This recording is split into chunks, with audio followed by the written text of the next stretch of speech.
You're watching HCAM TV.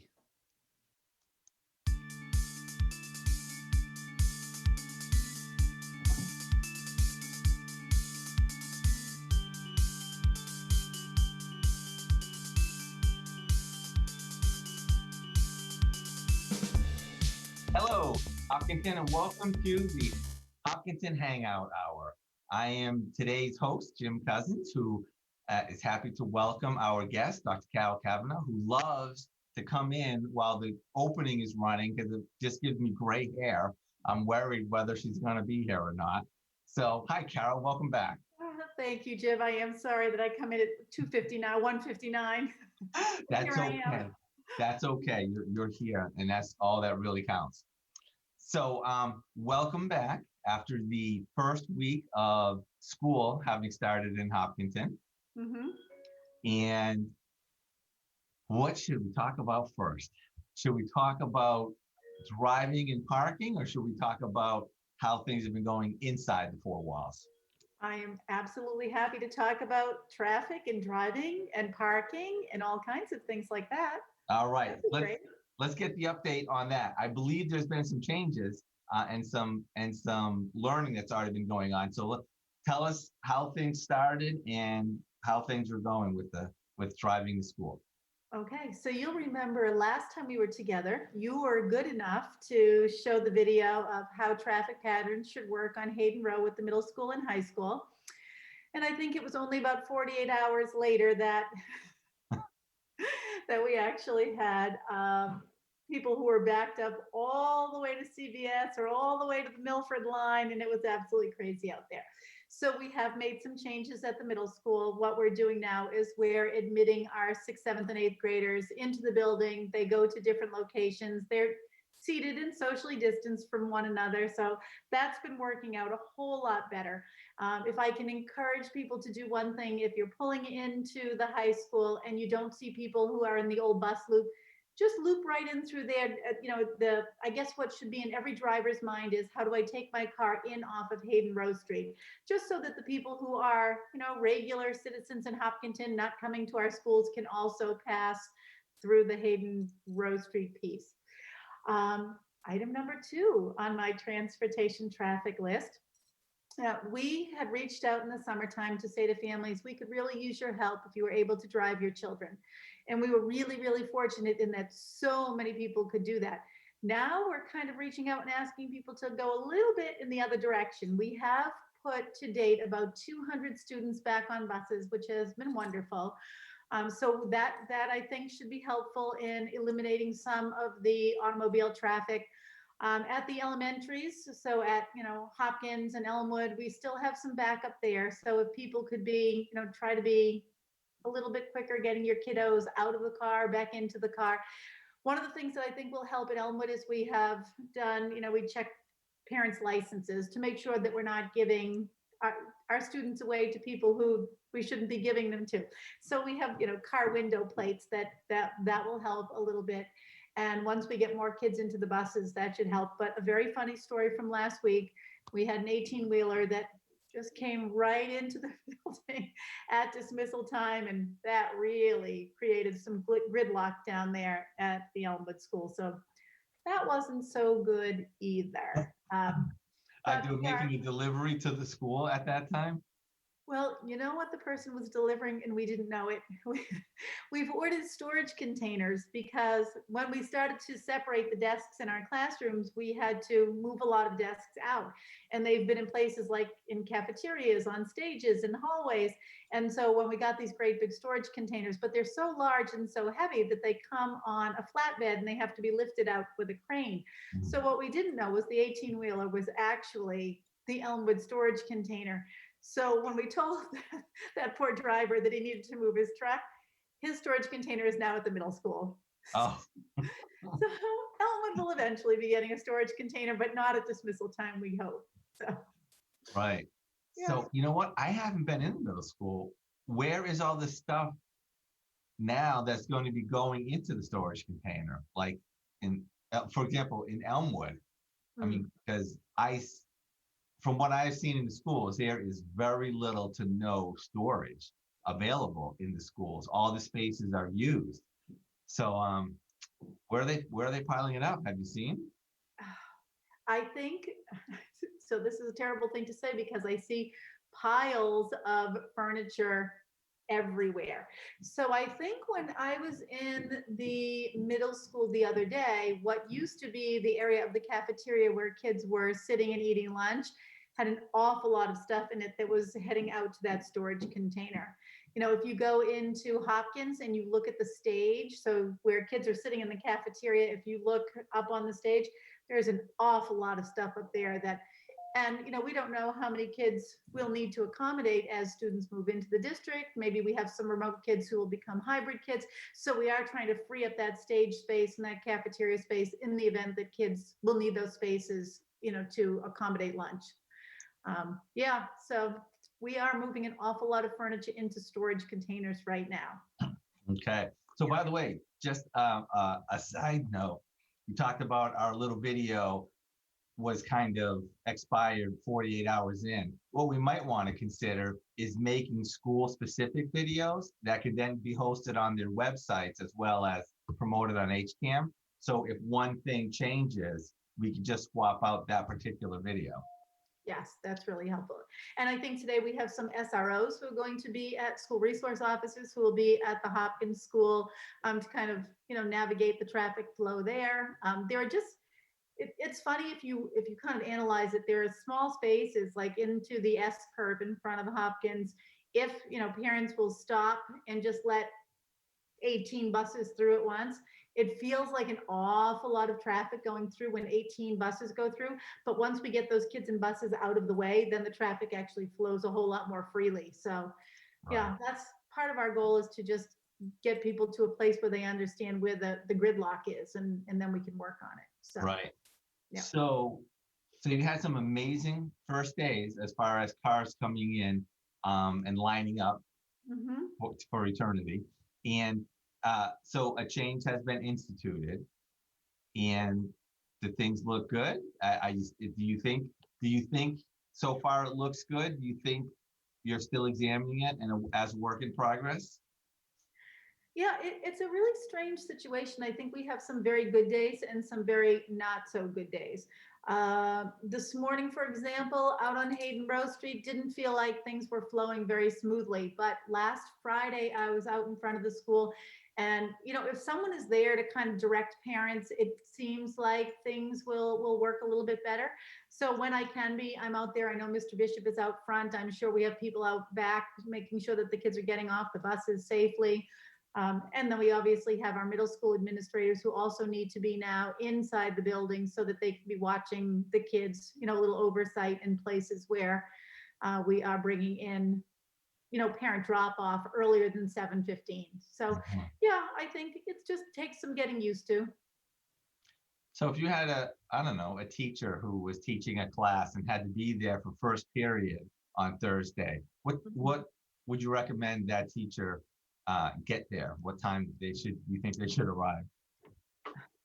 Uh, I usually arrive somewhere in that vicinity of 7 o'clock. And so, you know, the funny thing is, if you arrive at 5 minutes of 7, you are in the free and clear. If you arrive at 5 after 7, you can't get to school that day. You know, so there, in that 10-minute window, the way traffic will back up, I would just say that, you know, and if I tell everyone you should shoot for 5 minutes of 7, then we'll have a problem at 5 minutes of 7. I think that we just have to kind of keep people flowing, and there's a way to do that. If one of the things that we had noticed at the high school was that, you know, I understand we're not allowing kids into the building at the high school prior to 7:15. So there are some parents who will wait in that line.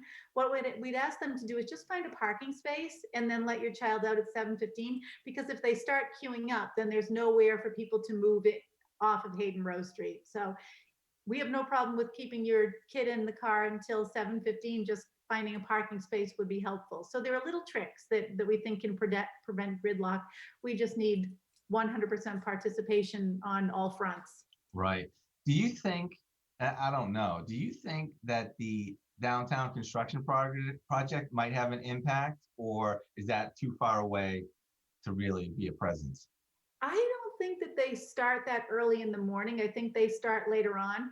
But I will say that that could be a problem with afternoon dismissal. Mm-hmm. Because if that slows down even one, say, Hopkins bus, for example, that will slow that bus in getting to Marathon or getting to Elmwood. And once those buses start to get slowed in the routes, all bets are off. Right. Mhm. Okay. All right. Now, tell me about what your first day of school was like this year. Oh, it was actually wonderful. I think when we talked last week, I had said, I kind of kept my calendar very clear. And one of the things I had in the middle of the day might have been a meeting with the commissioner. But for the most part, we made it to all 5 schools. We were able to see lunch at the Elmwood School. We saw lunch at the high school. Got into Hopkins, I think, just after lunch had been served. But some really cute things, when you're in the Elmwood School and there's like a second grader there. So obviously this is her first day ever in that building. And you kind of forget, like, this is a magical thing for her because she's a second grader now. And so she told me how beautiful the cafeteria was. But she also said to me, I am sure you know Ryan, who I assume was her older brother. And we chitty chatted and it was just nice. I got to Hopkins and there was a girl who came over and introduced herself. She said, hello, Mrs. Cavanaugh, I'm Caitlin, and just told me what a great day she was having and so happy to be back at school. And afterward, I got a note from Caitlin's mom saying it was my daughter, but I thought, what a sort of confident, kind of assertive child to just come right up and have a conversation. It was really lovely to see that kind of agency in a 10-year-old or a 9-year-old, So I had a wonderful first couple of days interacting with kids. It was so good to see them when you haven't seen them since March 9th. Right. And how are the little kids doing with their mask wearing? You know what? You'd be very surprised. Yeah. We watch them come out of buses, come out of parents' cars, walk into the building. They stop at the hand sanitizer, they sanitize, they go off to class. And I don't think that they think about the mask anymore. Maybe because it's just been such a long time that they've been wearing them that they do a really good job with them. Mm-hmm. Yeah. Well, that's good. I'm really glad to hear that. Mm-hmm. We do have a question before we continue on with our conversation. Adrian asks us, I'm wondering if we'll see a ramp up in the amount of in-class learning and schoolwork being sent home. For example, my 5th grader hasn't been assigned math or social studies work yet, which is a little concerning given that we're almost a week in. I feel like she's falling behind where she would be in a normal school year. So let's talk about that. Sure. And I would say that Adrian's question to you right now is probably not dissimilar from a few that we have received over the last week. And I guess I'm really just asking for parents to give us a little bit of that kind of on-ramping time. I think we are, I think what parents don't realize is if their kids were in school in a typical year, we would spend an awful lot of time with routines. So what does it mean to, line up, and what does it mean to walk in a single file line, and what does it mean to all sit in a circle, and what does it mean to have questions and answers in a morning meeting, or all of those things that we spend an awfully long time with at the beginning of the school year. So our teachers now are in a place where we are just learning something new called Schoology. And Schoology in grades 4 to 12 is that brand new learning management system. I think I talk about it every time I'm on the show, but that's been a really big learning curve. And our fear in putting a lot of stuff out there on Schoology is what's going to happen if we have parents who say, oh my gosh, I really can't even access this Schoology thing. So now my child and I are sitting here and we're kind of desperate. I guess I would just encourage parents to give us a little bit of time before we get all of that ELA and math and science and social studies and all of that up and running kind of fully. So, in some ways, we've seen our green kids on Wednesday, then on Friday, and then again today. So this is the 3rd day that some of our kids have been physically in school. So I know that on those at-home days, it must feel like, my goodness, people, hurry along. But there is kind of kind of a slow and steady process, I think, that happens. So I've gone a long way to say a little bit of time, and I promise we will get there and build momentum and stamina and get all those assignments out to families so that we can be very sure that kids are, in this model, we don't expect kids to cover what they would cover in 180 days. Our days have been reduced to 170. The at-home days are supposed to forward the curriculum as, much as we can push it ahead. But as a school district, if we can get through 70% of our curriculum this year, we're going to feel really great. And I can tell you that, I don't necessarily know that anyone else is going to exceed that. So we're doing probably the best pandemic job we can do. And as I do teach one class, and my class is kind of different than many of the other classes that are in our school system. It's very hands-on. We're working with cameras. We're making a TV show. So it's different than if I had students lined up where, go to chapter number 2, we're going to learn some information. And so I was very concerned about how I was going to do this and thinking a lot about not only, I have to teach everything twice now that I do in class, and then have something for the kids on the off days while I'm in class with the other kids, but also just how different the experience is going to be. Mm-hmm. And from my own personal perspective, I think that there is as you said, there is a ramp up that goes on. There is a getting used to it. And what I really, really like is that the kids are the kids, and like I get the same kind of questions and I get the same kind of feedback that I do just on any school year. Mm-hmm. So it was really interesting for me to get to a point where it's like, yeah, you know what, this is different. Like things are set up differently, but the class is the class and the information is the information, and we will make it work. Mm-hmm. Yeah, there are so many ways I think that we have adjusted things and compensated for things. I don't know if families have been able to see something like Doug Scott, who is the subject matter leader for middle school and high school in science, technology, engineering, business, those kinds of robotics, those kinds of subjects. But he put together a video that was, how has the shop changed? And there are still ways for kids to bring a project over so that the teacher and the student can look at that. But he's got, we're wearing gloves. You're on the other side of the plexiglass. We both have masks on. You're showing me how your project is working.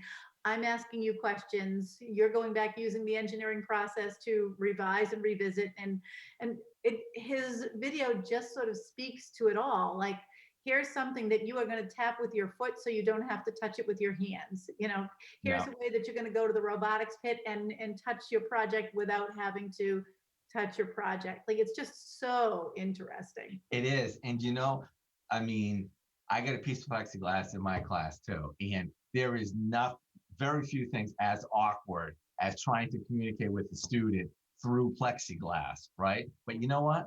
Once you start talking about it, once you get into it, all that stuff just goes away. And they're really just focused on what they're learning. Yeah, you kind of forget the plexiglass is there in the same way that our little kids are forgetting the masks are there, In the Right. beginning, it's like going to the bank teller, would you like this in small bills? Like, that's what you expect the question to be. But, then all of a sudden it's just teaching and learning. Right. Can you talk about what kind of feedback you've been getting from parents during this time as their kids are experiencing the school system and what they're saying to you? Sure. And that has been, I think all of the building principals have felt sort of the same way. And it was really interesting. I'll share a Mr. Keller secret. I think it might have been, I don't know, the second or third day of school when, he said there were moments in the summer where we had to question, sort of, what are we doing? This is crazy. How much money are you spending on masks and plexiglass? And what if you don't get it right? And what if you're shut down on the Thursday after the beginning Wednesday? And all of those questions, and we're rescheduling and then scheduling again and then still scheduling. And it was so crazy all summer long. But once kids came back, it felt really, really good. And I think we've been validated by parents. And this is where sort of the answer to your question comes in, Jim.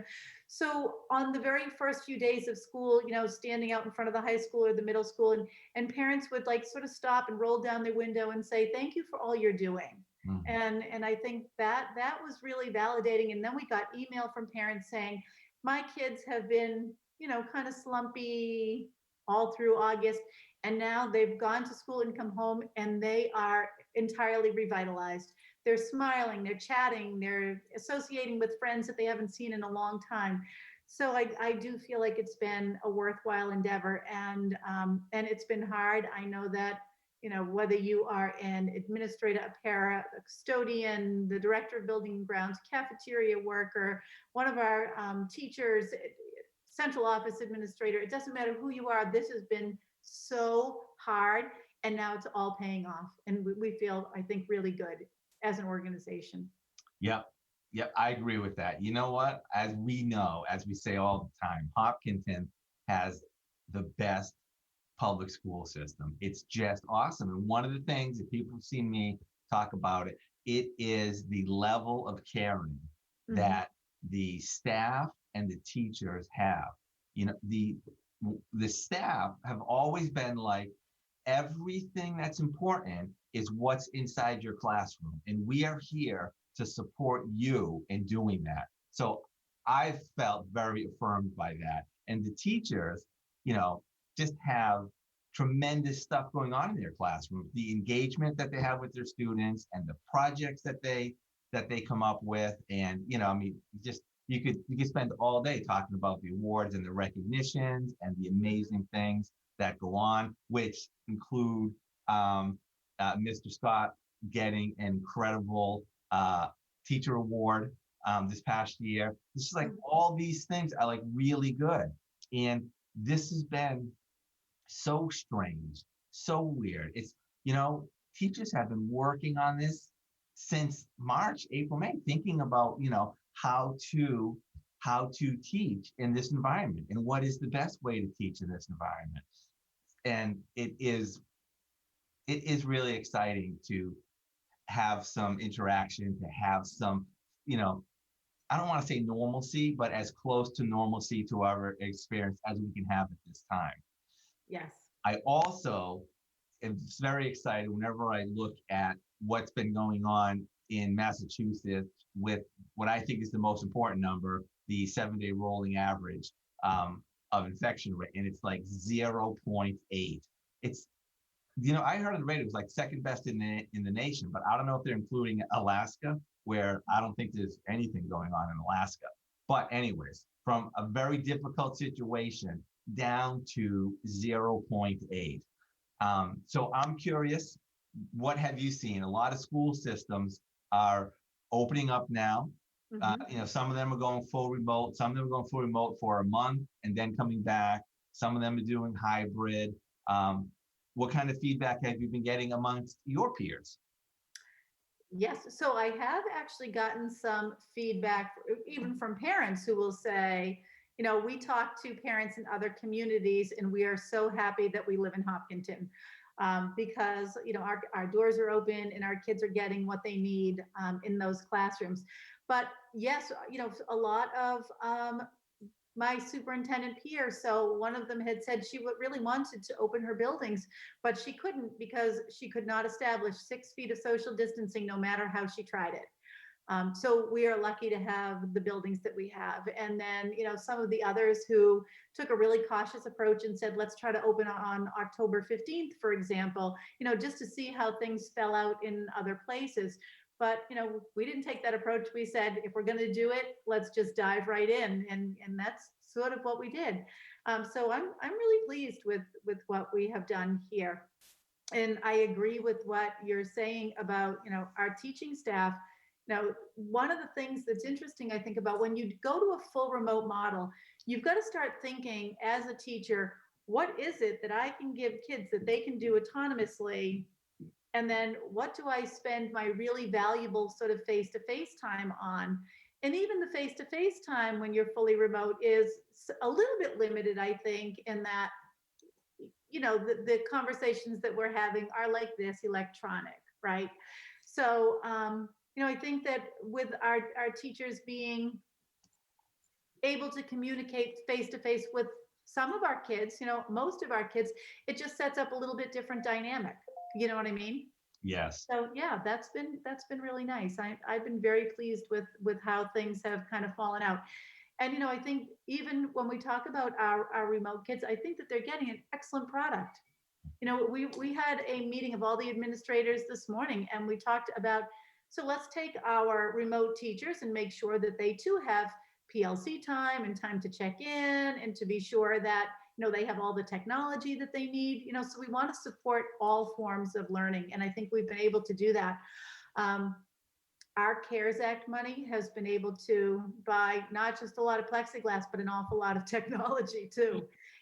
So if you are someone who is going to be a fully remote teacher and you have to be able to see kids in your classroom, we've been able to buy like very big monitors for you so that you can see. Your Brady Bunch isn't little Brady Bunch, it's big Brady Bunch, which has been really great. Right.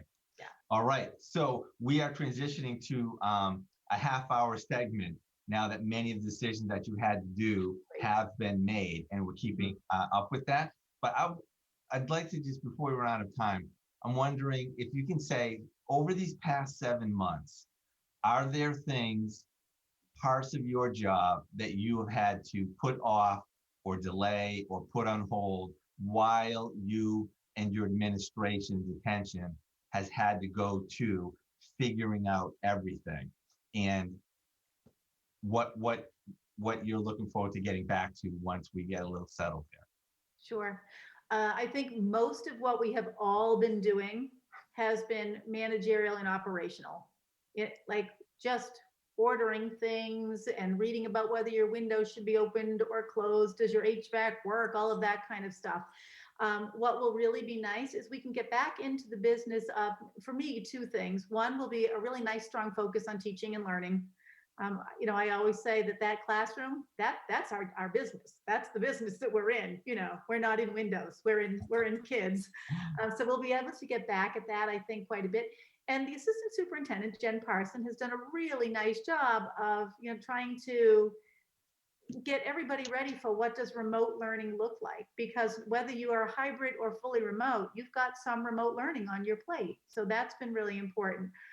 And the second thing for me is when I kind of came into this role, we started doing a lot of work in, diversity, equity, inclusion, social justice, culture, all of those kinds of pieces. And again, that was something that we have not talked about in the longest time, but I think we can start getting back to that too. So there are aspects, I think, of kind of education and humanity that will kind of come back into our schools as our kids come back into our schools and our faculty comes back in our schools, so we can stop worrying about the managerial pieces and start thinking about what our true business is. Okay, so I have a question that I've been wondering, because as I have heard about technology coming in and all this remote learning and all these capabilities, will we ever have a snow day again? Well, it won't. I don't know about this year for sure, but it will be interesting to see, because I know that the commissioner is not a fan of the snow day done remotely. And he is not, because, well, I guess it was interesting when Aiden McCann, who used to be one of our assistant principals at Elmwood, lived in a community where they did the blizzard bag thing where you could pipe out the snow day. And he said, both he and his wife were working from home, but it felt like there was just so much work to do on that snow day done remotely with his kids. Now, all of that has just been, upended, because we all know how to do that now. But I do think that there may be issues of inequity when you start to push that out, because not every parent can be home. Not every parent can assist their children. Not everyone has the technology in the household. So I don't know that the commissioner will love that idea. And we always have to remember, he's not thinking with the lens of what does it look like in Hopkinton. He's thinking about what does it look like across the state of Massachusetts. And there's a lot of economic disparity in our state. Right. Okay. Well, listen, thank you so much. And It's been an exciting week, and we look forward to talking with you more and talking more about some of those things that maybe we had to push aside for a little bit, but once we get our feet under us, we can get back to. Absolutely. All right. Thank you, Jim. All right, I will talk to you soon. Yes, And, thanks. and for our second half hour, we are bringing you a rebroadcast of the Hopkinton Women's Club, which was recently on and sharing about their current 100th anniversary and all the activities that they do. So please, we hope you enjoy this.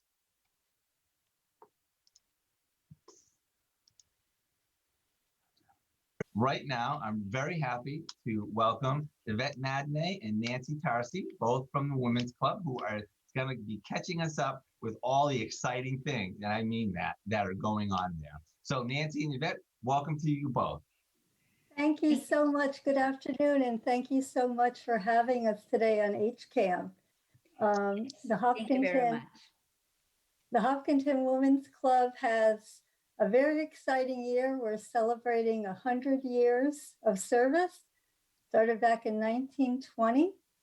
And I just wanted to say that I am the newly elected president, and I did move here a few years ago to Hopkinton, and I did not, I wanted to make friends and learn about the town, and I saw an article in the Independent about the Women's Club, and I joined, and 4 years later, here I am, the president, and I've really enjoyed it. The women that I've met, there's 46 of us, are very strong,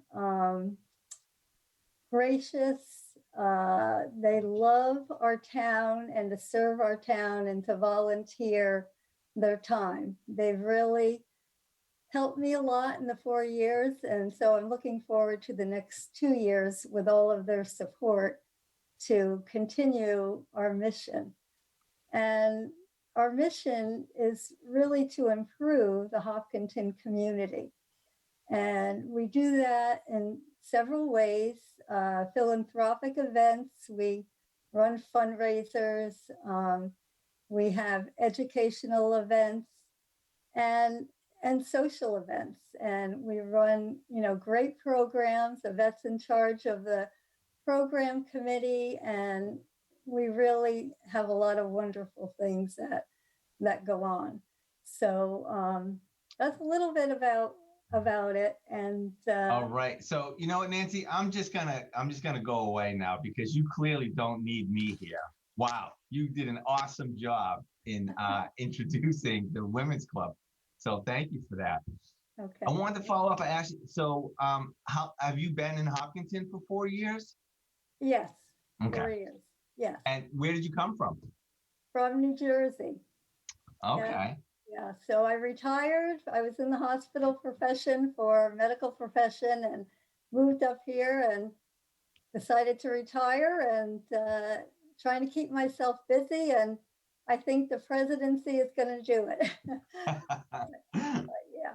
Now, before you moved here and you were down in New Jersey, were you involved in any type of community-facing organizations there? I was working. I raised 3 children that were very, very active. I was a Girl Scout leader for 13 years. I was very involved in PTA and things, but didn't really, I did run a Girl Scout troop of 13, which I guess is a lot, but yeah, so I did do, some volunteering. That is a real lot. And Yeah. when you say you ran the Girl Scout troop for 13 years, is that basically a troop from beginning through graduation of high school? Well, I have to say that my one daughter, I helped out for a number of years in her troop. And then I started with my other daughter in kindergarten, Okay. only through 8th grade, because she was very involved in basketball and other things. And I see. yeah, I wish we could have gone to the end, but anyways. You know, we've had several Girl Scouts on recently and they do amazing stuff too. Oh yeah, wonderful. So, Yvette, now Nancy's the president now, and I know that you have been the president of the Women's Club. What is your role now, Yvette? I chair the programs committee, and also the publicity committee. And I just want to say thank you very much, Jim, for your support.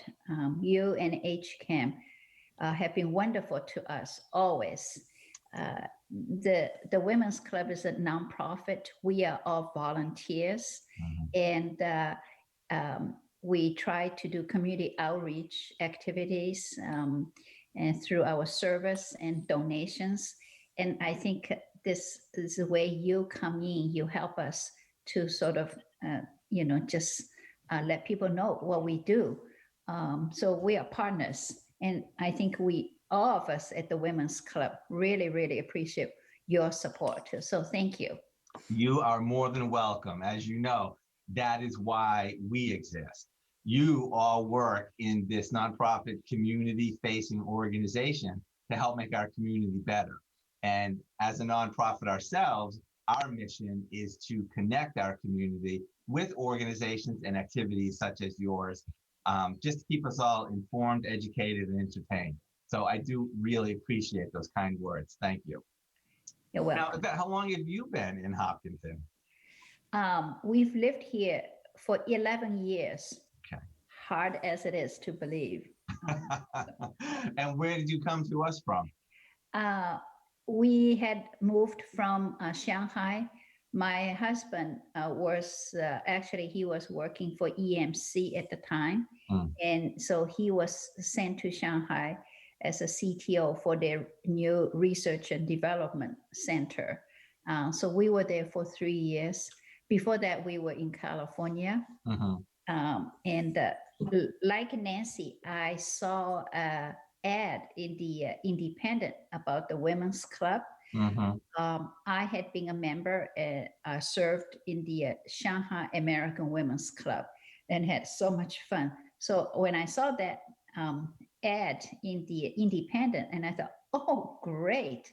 Here's a women's club in Hopkinton, because I didn't know anyone. And so it was a really nice way to connect with people, to meet new people. Okay, so I was going to ask you that. So you both saw an advertisement about the club, and Yvette, you've actually been involved in a women's club, so you kind of had an experience like that, and that was why you chose the Hopkinton Women's Club. Now, Nancy, when you first arrived in town and you were looking around, what made you, Hopkinton is a pretty active place with a lot of things going on. What made you settle on the Women's Club? Basically, I went to an all-women's college in Boston, Simmons University, and I've always been thankful to them for, I think, making me a stronger person when I was in college. And I don't know, it just seemed like the right thing to do, to join a women's club. And that is sort of like my passion, is where I went to school and how they, made me a stronger person. So. And then they made you the president. Yes. Now, have you had any other roles in the club before this term as president? Yes, I was, we actually helped American Red Cross with blood drives. So I, just help coordinate that, and hospitality, which is, making sure that, where we're going to have our meetings and who's going to bring the food and where our luncheons are, sort of fun. That was my fun way to join the club. So. Okay. I will say one thing that you have mentioned, both of you have mentioned, that I think really illustrates that your club is a hidden gem in our community, is that you have 46, I believe, 46 members. Right. That is a very healthy membership for a community service organization. I am impressed by that. Now, I do so much want to talk about your 100-year anniversary, because I can't, it's just amazing to hear. But before we get that, let's talk for a little bit for people who haven't yet discovered you. And let's talk about what are some of the activities and events that you do. So Yvette, you mentioned you were the programs director. Is that what it's called? Yeah. We have monthly meeting, usually the second Monday of each month, unless there's a holiday, then that meeting's pushed back 1 week. And we usually start with a social hour. Many people in the club make such delicious food, really. So we always have a very lively, wonderful time with lots of goodies to share. Then we're going to have the business meeting, usually lasting about an hour or so. And then after that, we will have a program. We have an invited speaker who comes to give us a talk. And it could range from all different topics on history, on culture. And for example, in 2 weeks' time, at our meeting, someone will talk to us about a Hindi organization's effort during this pandemic, how they are contributing and helping people. And the following month, a professor from Stonehill College will come and give a lecture on one of the Women's Club's founders. And then in the future, we will have people to talk about how to stay healthy, how to stay fit, all different topics. Last year, we had an author who came to give us a wonderful talk on the trails in Massachusetts. I never knew there were so many trails, preservations, and I've done a few because I bought her book, and they are great. So all these programs, I think, are just really great ways to discover our neighborhood and the people, what they're doing, and our state. So that's one of the things that we do. So I just have to ask, did you say that a professor from Stonehill College is going to give a presentation on one of the founders of the Women's Club? Yes. The Hopkinton Women's Club or a different women's club? The Hopkinton Women's Club. Yeah. Oh, I can't wait to hear. Yeah, you're welcome to come. Oh, yeah, wow. It'll be in October. All right. Yeah. So Nancy, I was going to ask you, how are meetings happening during this pandemic? Well, like Yvette said, normally it's the second Monday of the month at the library, and the library has been so wonderful to us. We get to use that big, beautiful event room. But speaking with the head of the library yesterday, it looks like we cannot get back in there until January. So unfortunately, we're going to try to do outside meetings, and Zoom is what we're going to have to do. That's the reality right now, but we, are going to get through it and figure it out. So, so far it's been, we sort of, we started off our centennial year with a bang. We were in January having a birthday party for our club, and, the Muffin House donated that wonderful cake, and, we saw a historical PowerPoint on our history, and we followed with care bags for seniors, and we've just had a remarkable year. So it's a little bit tough, but we're figuring it out. We're figuring it out. Sure. So, yep. As we all like are. everyone else. Yeah. And a side note, we did join the Hopkinton Chamber of Commerce because we're trying to get other people to know us.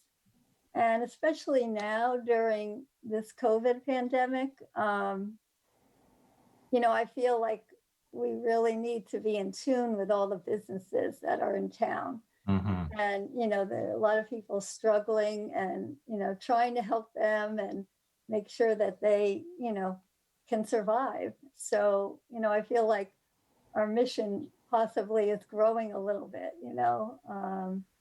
Right.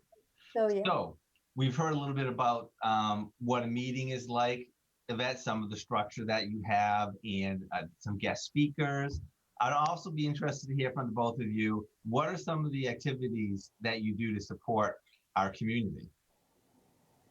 The one big thing that we do is candidates night, which unfortunately this year was not held due to COVID, but that usually is quite a big deal. And we run that every year, and all the candidates come and get a certain amount of time to talk, and it's broadcast, And this year, just in the best interest of all, we just couldn't get around to doing it, but next year. So Absolutely.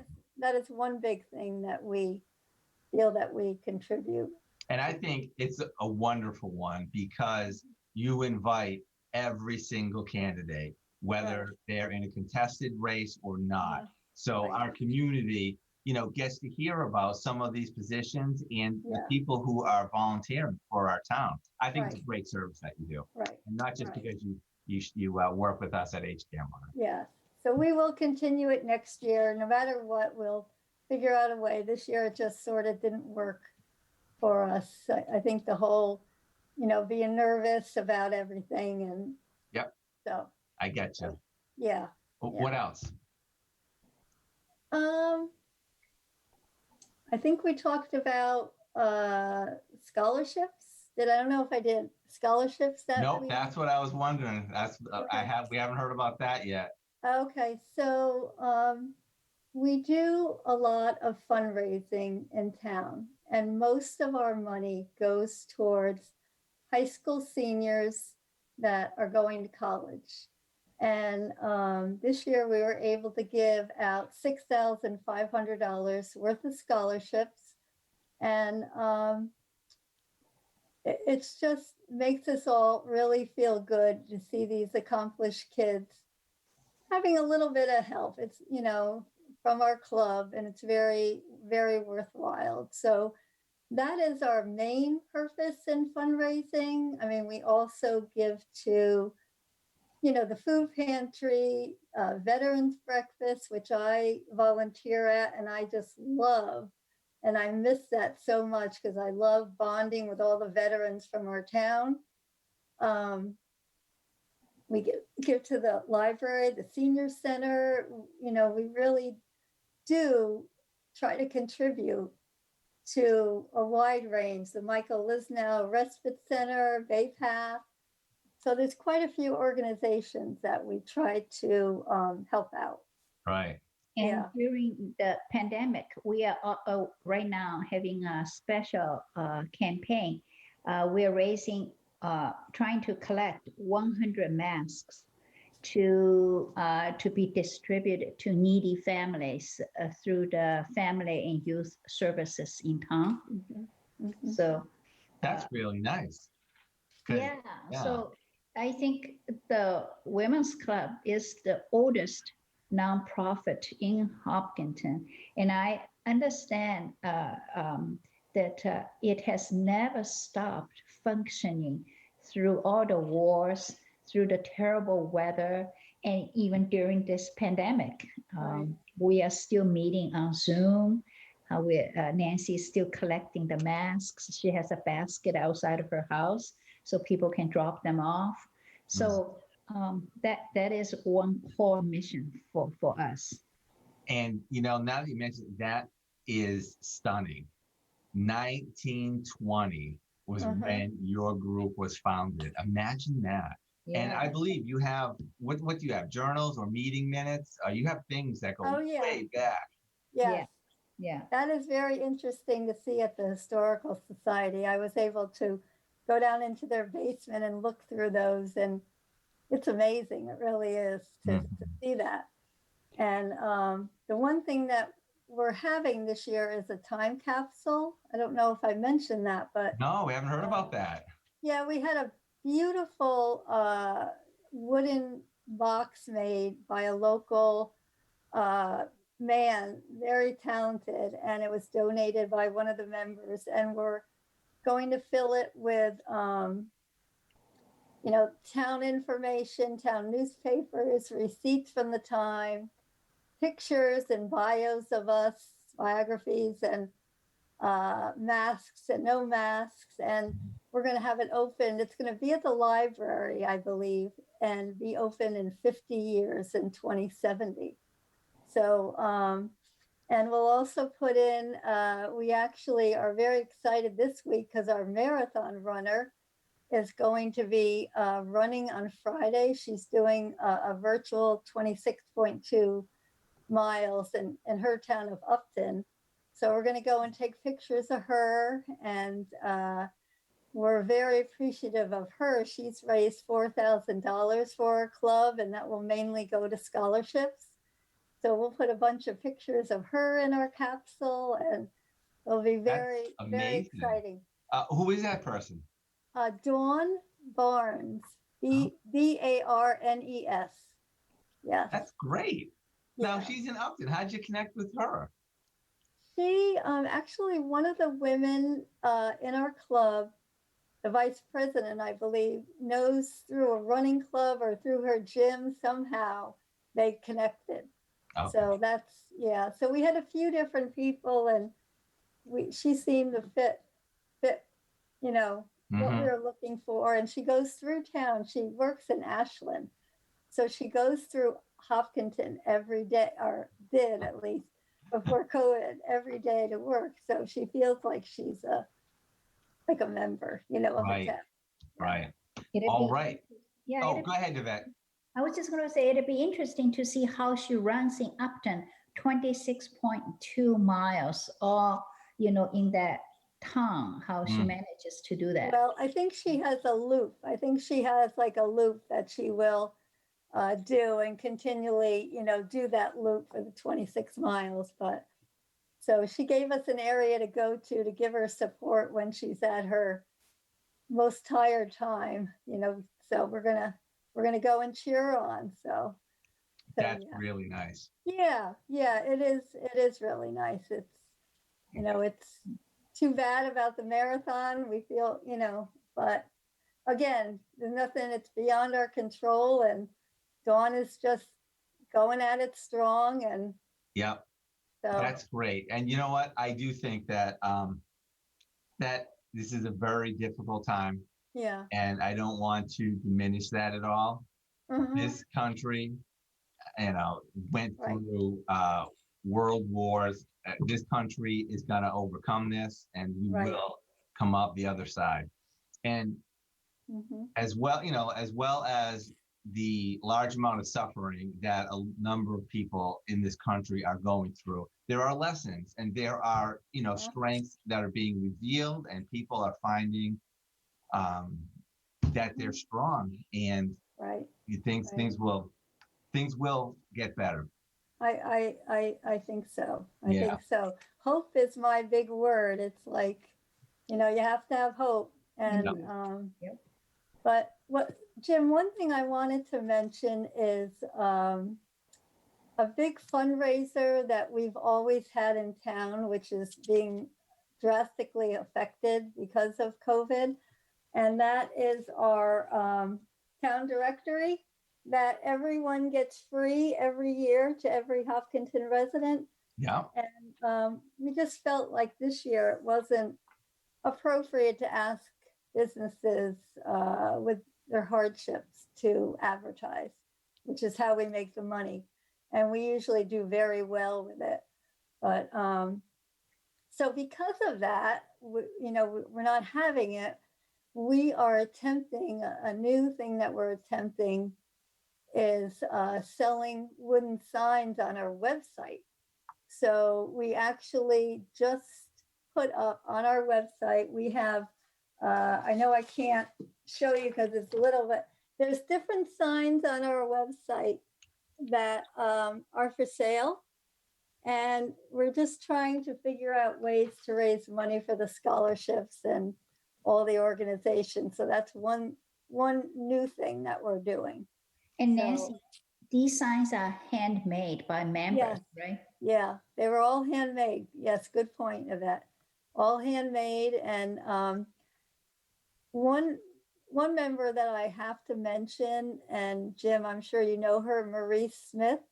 Yes. She is such a talented woman, and she guided us in making all these signs, and really talented. And she actually this year won the Greater Federation Women's Club Woman of the Year, the entire state of Massachusetts.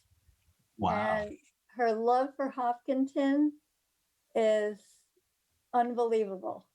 And she is so talented artistically, and create for the 300th anniversary of town, she made our float. I wasn't here then, but I've seen pictures, and so she just has been very instrumental. We actually have another Marie in our group, that is Marie Paterzo, and she just won. She's a financial advisor for Merrill Lynch and has a lot of Hopkinton clients. She just won an award in the business field for outstanding business person under the age of 40, so it's just a great group of women. We have new members that some of our programs are going to be, we have 2 members that have their own businesses. One is Cheryl Cohen, and she has a Mosaic Artist Center in Holliston, and she's going to be presenting a program. And we also have another member, Masha, that owns Canvas and Cup in Milford.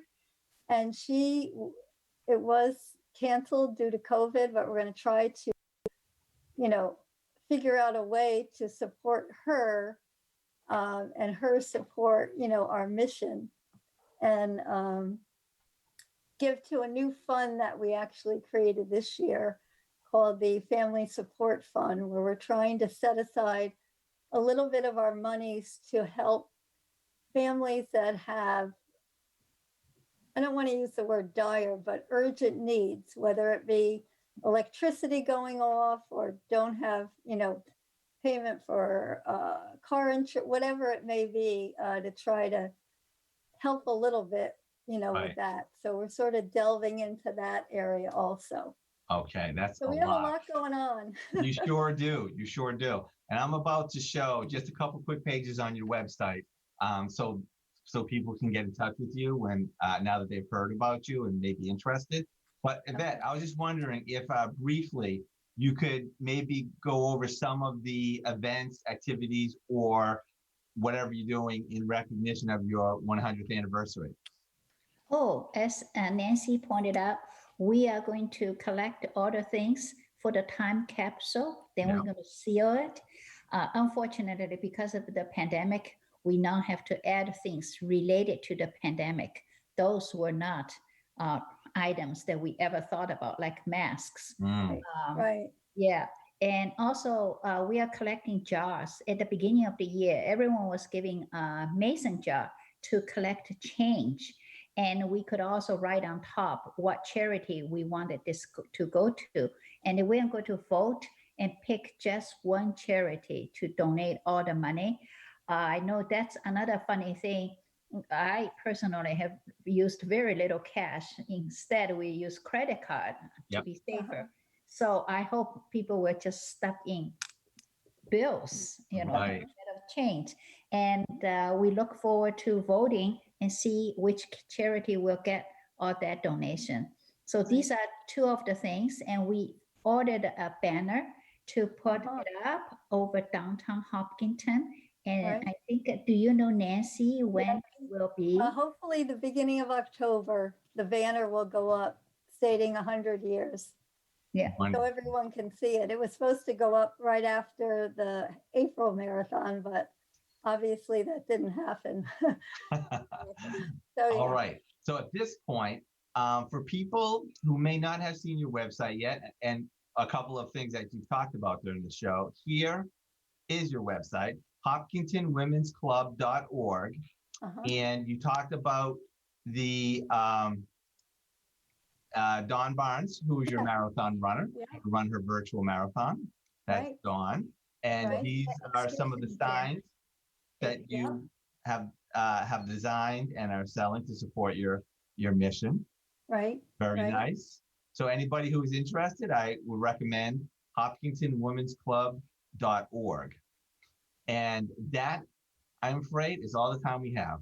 You always make me jealous because you have such a great club. I really Well, like it. You are always welcome, Jim. Yeah. Thank Thank you. you so much, Jim. Really appreciate it. Have All a great right. day. You have a Okay. great rest of your day, and we'll talk to you Okay. soon.